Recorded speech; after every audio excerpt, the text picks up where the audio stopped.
बिस्मिल्लाहिर्रहमानिर्रहीम। अस्सलामु अलैकुम व रहमतुल्लाहि व बरकातुहू। जनाब कलीम हफीज साहब, सदर दिल्ली मजलिस इत्तेहादुल मुस्लिमीन,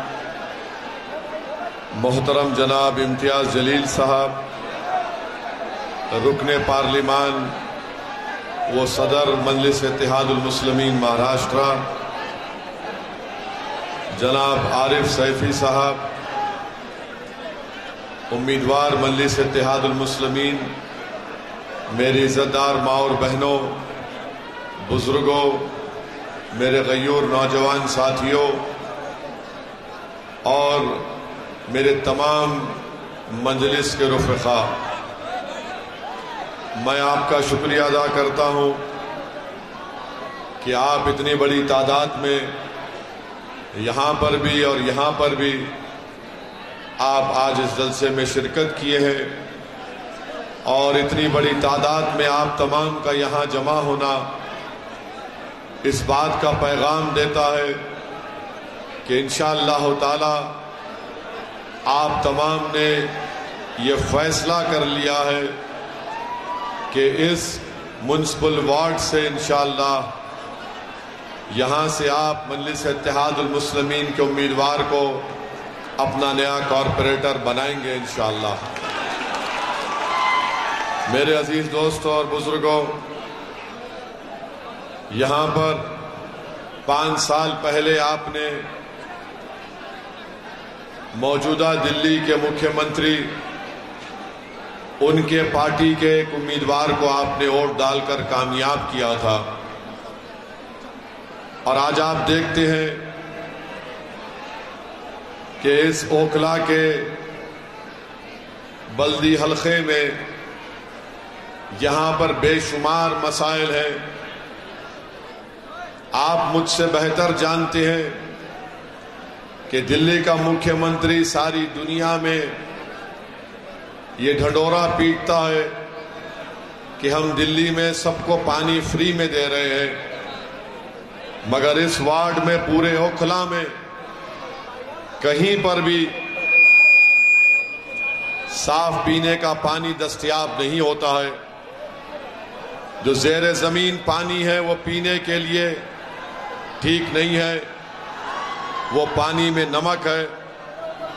और आप मुझसे बेहतर जानते हैं कि इस अहलियाने ओखला को महाना 1000 से 1200 रुपये पानी पर खर्च करना पड़ता है ताकि वो पानी पी सके और उस पानी को अपने घर के ज़रूरियात के रोज़मर्रा में इस्तेमाल कर सके।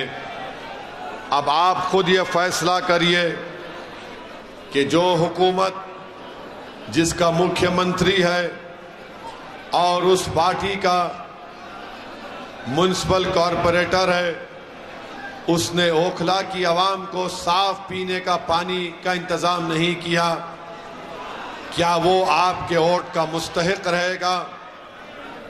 जिसने आपको पानी नहीं दे सका, क्या वो आपका वोट का मुतालबा कर सकता है?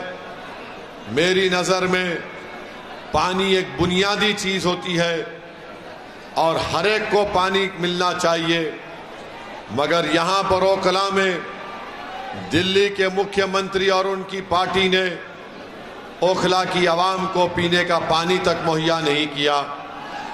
आप जानते हैं कि यहाँ पर मदरसा है ठोकर नंबर 8 अहले हदीस मस्जिद के सामने, वहाँ पर एक कचरा डाल दिया जाता है, इसको भी हटाने का इंतजाम नहीं किया।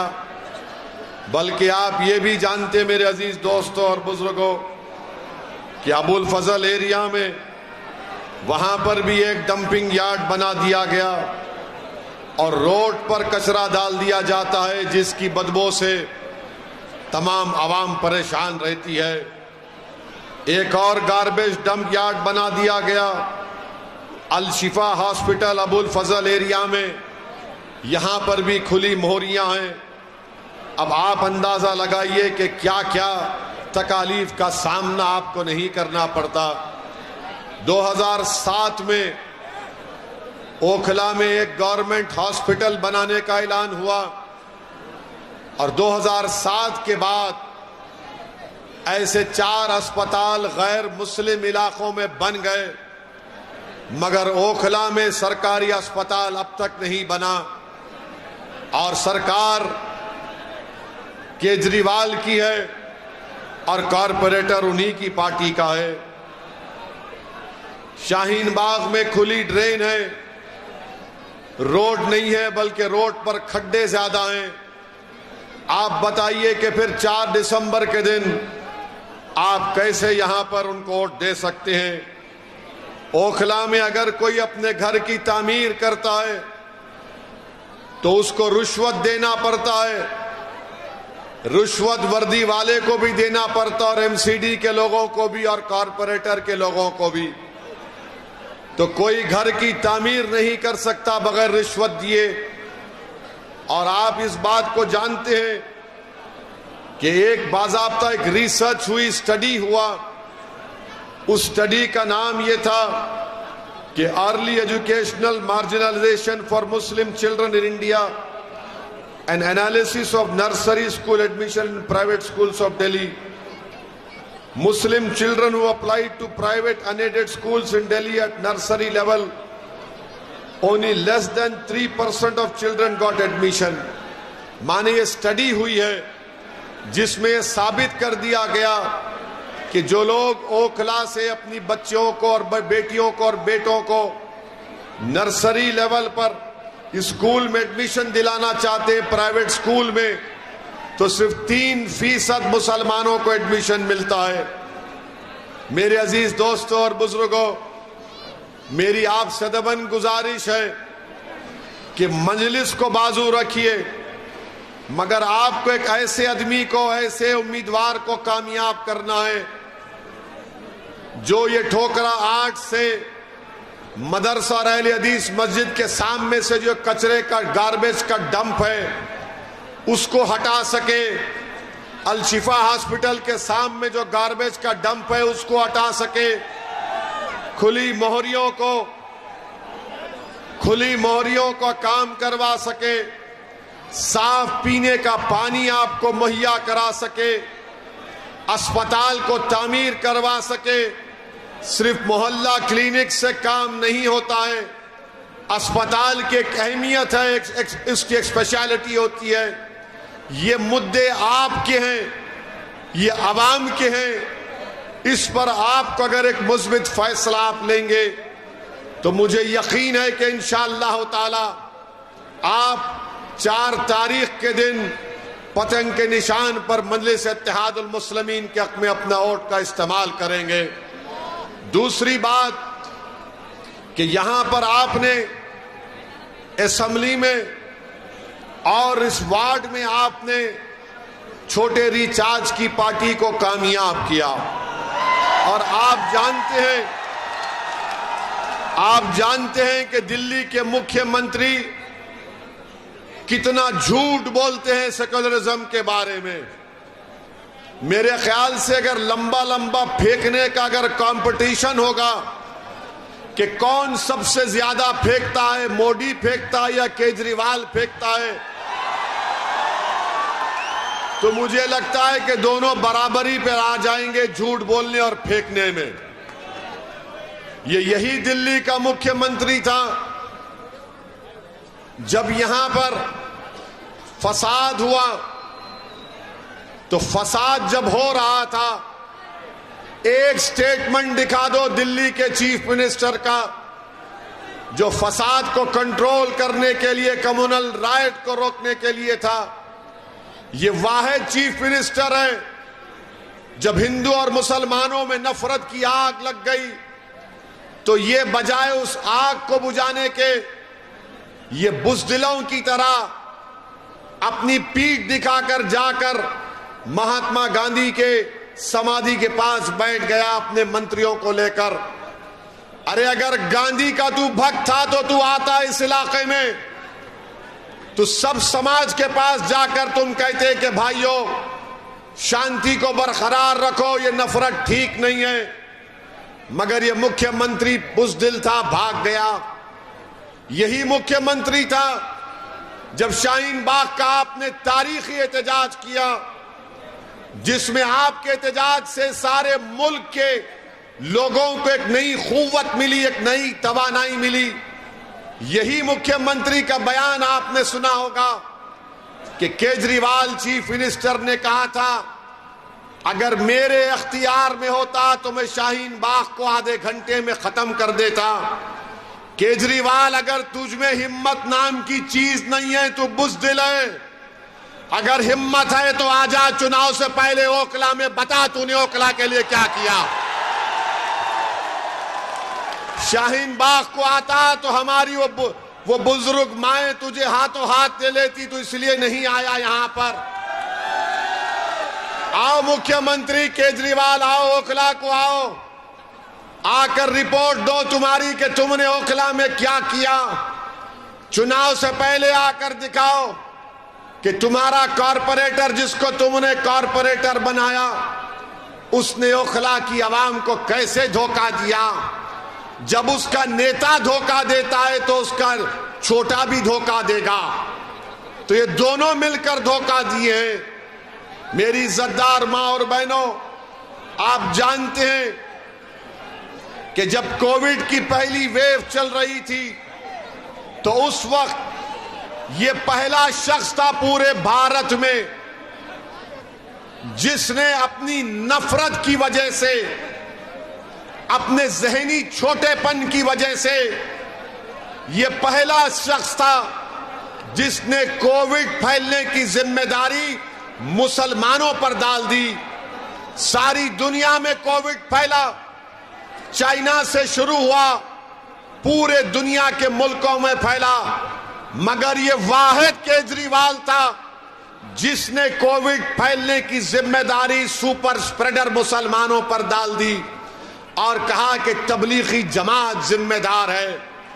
आपको याद होगा कि दिल्ली हुकूमत की तरफ से एक लिस्ट आती थी कि कितने लोगों को कोविड हुआ, कितने डिस्चार्ज हुए, कितने टेस्ट हुए, तो उसके बाजू लिखा जाता था तबलीगी जमात सुपर स्प्रेडर। आप बताइए इसकी जहनियत क्या है इस मुख्यमंत्री की कि बैठकर मुसलमानों को बदनाम किया तबलीगी जमात का नाम लेकर। अगर आज भी कोई ये कहता है कि केजरीवाल सेकुलर है तो पूछो उस सेकुलर आदमी से कि कोविड के जमाने में तबलीगी जमात को क्यों इल्जाम लगाया। कोर्ट में मुकदमा गया और कोर्ट ने केजरीवाल के पूरे इल्जामात को झूठा साबित किया। मेरे अजीज दोस्तों और बुजुर्गों,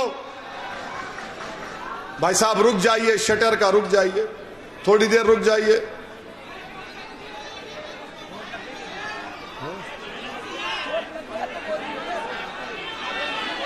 क्या हुआ?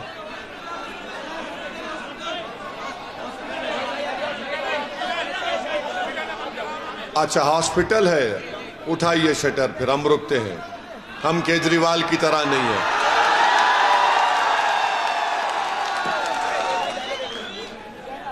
उठाइए उठाइए।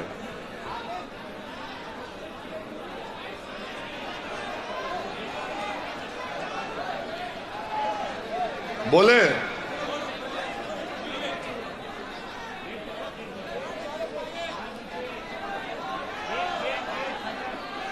हाँ, गेट खोल दो भाई।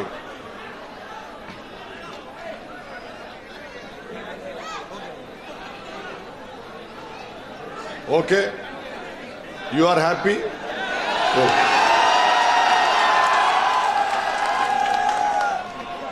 मैं आपसे अर्ज कर रहा था कि दिल्ली के मुख्यमंत्री का असली चेहरा सामने आ गया। एक और मर्तबा आ गया जब दिल्ली के मुख्यमंत्री ने कहा कि मैं अपने बड़े भाई मोदी से अपील करता हूं कि हमारी 500 और 2000 की नोट पर हमारे देवी देवताओं की फोटो को लगा दिया जाए।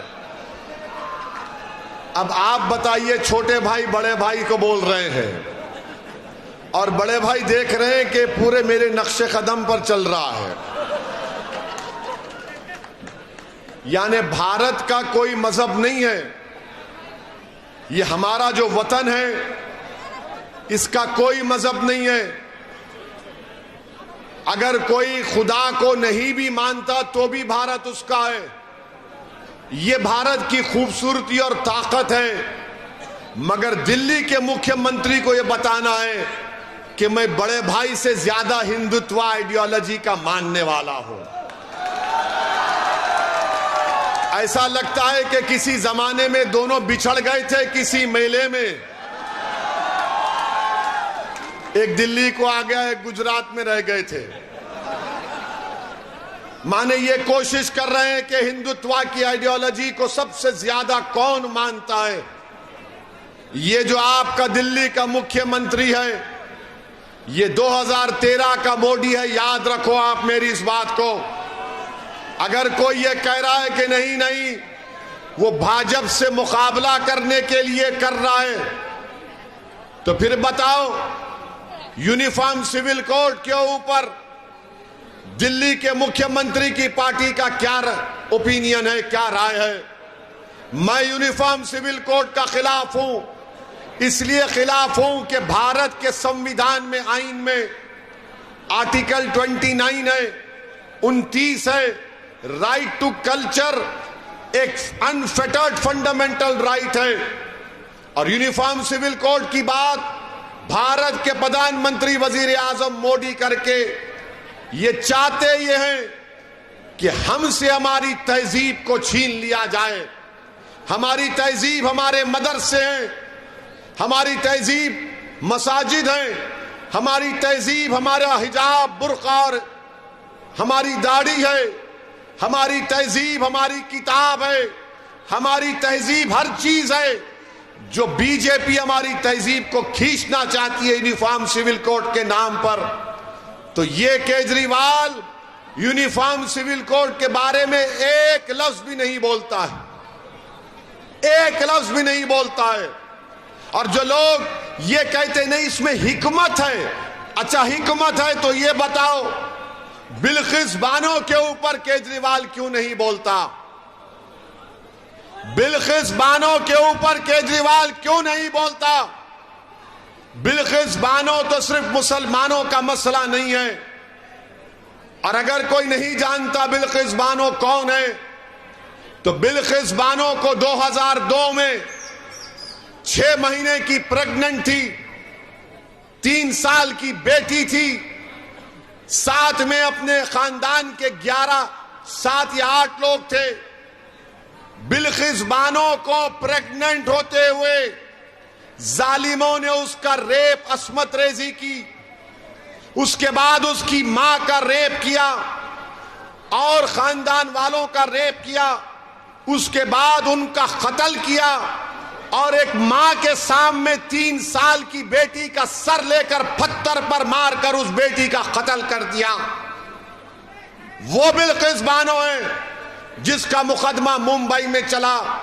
और वो बिल्किस बानो पर जुल्म करने वालों को नरेंद्र मोदी की सरकार 15 अगस्त को जब हम आजादी का अमृत उत्सव मना रहे थे, हमारे मुजाहिदीन आजादी को खिराज अकीदत पेश कर रहे थे, तो बीजेपी के नरेंद्र मोदी और अमित शाह ने गांधी को खिराज अकीदत पेश नहीं किया, मौलाना आजाद को खिराज अकीदत पेश नहीं किया, अल्लामा फजल खैराबादी को खिराज अकीदत पेश नहीं किया, महमूदुल हसन को खिराज अकीदत पेश नहीं किया।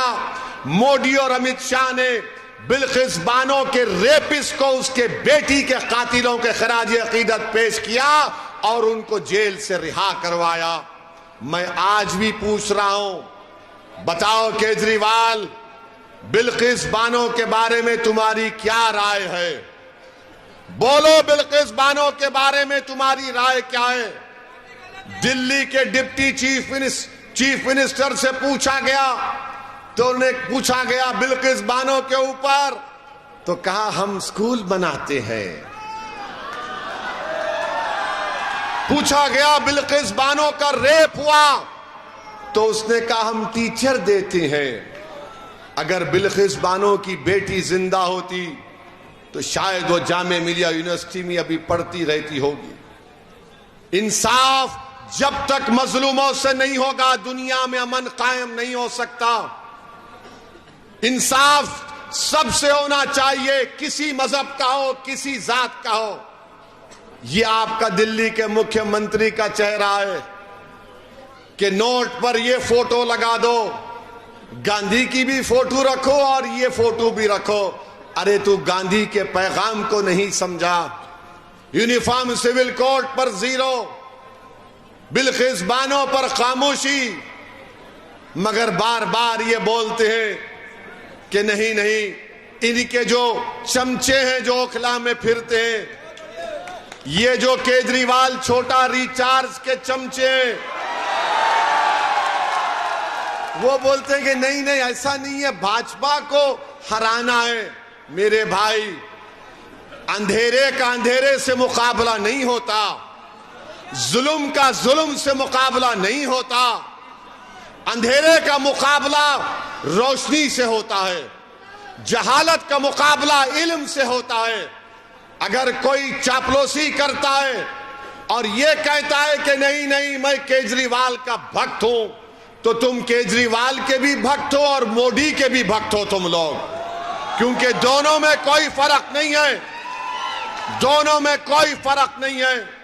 मेरी आपसे गुजारिश है कि पहचानिए इन लोगों को कि दिल्ली में जब आप अल्पसंख्यक समाज मुसलमानों के इलाके में आते तो कहते हैं आपसे कि बीजेपी और मोदी को हराना है।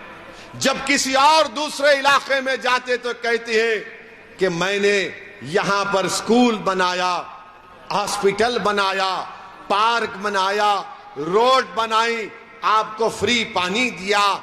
अरे केजरीवाल, यही जबान तुम ओखला में आकर बताओ, यही बात आकर ओखला में करो। नहीं करेंगे, डराएंगे बीजेपी से। याद रखिए, कानून सबके लिए बराबर है। बाबा साहिब अंबेडकर का बनाया हुआ संविधान और आईन सबके लिए बराबर है। कानून मोदी के लिए भी बराबर है तो ओवैसी के लिए भी बराबर होगा इंशाअल्लाह। वो गए डराने के दिन, हमारे जिंदगी का फैसला अल्लाह करता है। और अगर आपने देख लिया कि जब फसादात के बाद जब बच्चे जेल में थे तो क्या कोई केजरीवाल का आकर उन बच्चों की, उन घर वालों की पूछा हालत कैसी है? आपने हालात का मुकाबला किया। और आज जो लोग केजरीवाल के चमचे यहां पर फिरते हैं, उसकी गुलामी करते हैं, मेरे सवाल का जवाब दो। खालिद सैफी जेल में है, खालिद सैफी जेल में है और खालिद सैफी की बीवी, उसकी पत्नी, उसकी वाइफ रोते हुए वीडियो जारी करती है कि खालिद जेल में बीमार है, अगर इलाज नहीं होगा तो खालिद को कुछ हो जाएगा। बताओ केजरीवाल के चमचों, तुमको खालिद की तकलीफ याद नहीं आई? तुमको खालिद की पत्नी की फरियाद तुम्हारे दिल को नहीं पिघलाई? अगर तुम्हारे दिलों में धड़कता हुआ दिल होता तो तुम खालिद की बीवी की तकलीफ को अपनी बहन की तकलीफ समझते। मगर अब देखो, ठहरिए, अब देखो आप केजरीवाल का असली चेहरा। उसका मंत्री जेल में है, खालिद से बड़े इल्जाम में, ईडी के केस में खालिद को जेल में इलाज नहीं होता, बीवी रोती है, मगर केजरीवाल के मंत्री के पैर पर तेल लगाया जाता है, हाथ पर तेल लगाया जाता है। कितनी तकलीफ दे बात है कि उसका नाम खालिद है, इसका नाम जैन है, तो नाम के ऊपर भी नाइंसाफी की जाती है। ये आपको सोचना है कि जेल में भी इंसाफ नहीं हो रहा, जेल के अंदर भी इंसाफ नहीं हो रहा है, क्योंकि वो केजरीवाल का मंत्री है तो उसके हाथ को तेल लगाया जा रहा है, पैर को तेल लगाया जा रहा है, खाना लाकर खिलाया जा रहा है, और वो खालिद बीमार पड़ा है जेल में। मेरे अजीज दोस्तों और बुजुर्गों, ये फैसला आपको करना है 4 तारीख के दिन। अब रहा सवाल कांग्रेस पार्टी का। कांग्रेस पार्टी बहुत बूढ़ी हो गई है। कांग्रेस पार्टी के जो नेता है 15 साल आपने कांग्रेस को सत्ता दी थी दिल्ली में, 15 साल। अब बताओ कौन सा नेता दिल्ली में है उनका? रोड पर नजर नहीं आता। उनका नेता पूरे भारत में पैदल फिर रहा है, पैदल पैदल पैदल पैदल। चुनाव गुजरात में है, भाई साहब मध्य प्रदेश में है। कैपिटल दिल्ली में लड़ाई चल रही है, भाई साहब बता रहे हैं कि कैसे आरएसएस से बैठकर मुकाबला किया जाता है। तो कांग्रेस को वोट देना वोट जाय करने के बराबर है। अब कांग्रेस में दमखम नहीं रहा। अब कांग्रेस सिर्फ म्यूजियम में रहेगी इंशाअल्लाह ताला। आप देखना, कांग्रेस अब म्यूजियम में नजर आएगी। हमारे अब्बा थे, दादा थे, परदादा थे, ये इनकी फोटो है। वो उस जमाने में ऐसा करते थे। अबे तू क्या कर रहा है? ने मैं फोटो लगा के खुश हूं दादा की। ये कांग्रेस पार्टी है। तो आपको लड़ने वालों की जरूरत है, ओखला से इंसाफ करने वालों की जरूरत है। और हमारा ये भाई आरिफ सैफी आपके सामने खड़ा है। 5 साल पहले आपने वोट नहीं दिया, ये आज भी आपके सामने आया है। आपसे अपील कर रहा है कि ओखला के लिए आप मजलिस को कामयाब करिए। ओखला के कचरों को साफ करने के लिए आप मजलिस को कामयाब करिए। और कचरे 2 किस्म के हैं। कचरा 2 किस्म का होता है, 2 type, 1 political garbage, 1 actual garbage. यानी एक जो अहले हदीस मस्जिद के सामने जो कचरा है उसको निकालना, एक जो पॉलिटिकल गार्बेज है, सियासी कचरा है, छोटे रिचार्ज का, उसको भी साफ करना है। तो दोनों को साफ करना है आपको। करेंगे ना आप? करेंगे ना आप? करेंगे ना आप? अरे जोर से बोलो प्यारे, और जोर से बोलो। दोनों कचरों को साफ करेंगे। ओखला में पानी की लाइन आएगी, पानी की लाइन आएगी।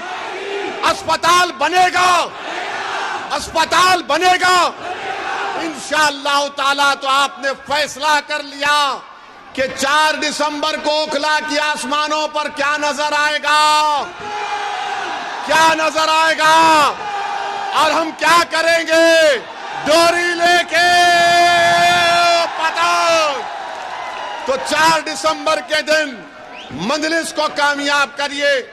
आपका बेहद शुक्रिया। अस्सलाम वालेकुम व रहमतुल्लाहि व बरकातुहू।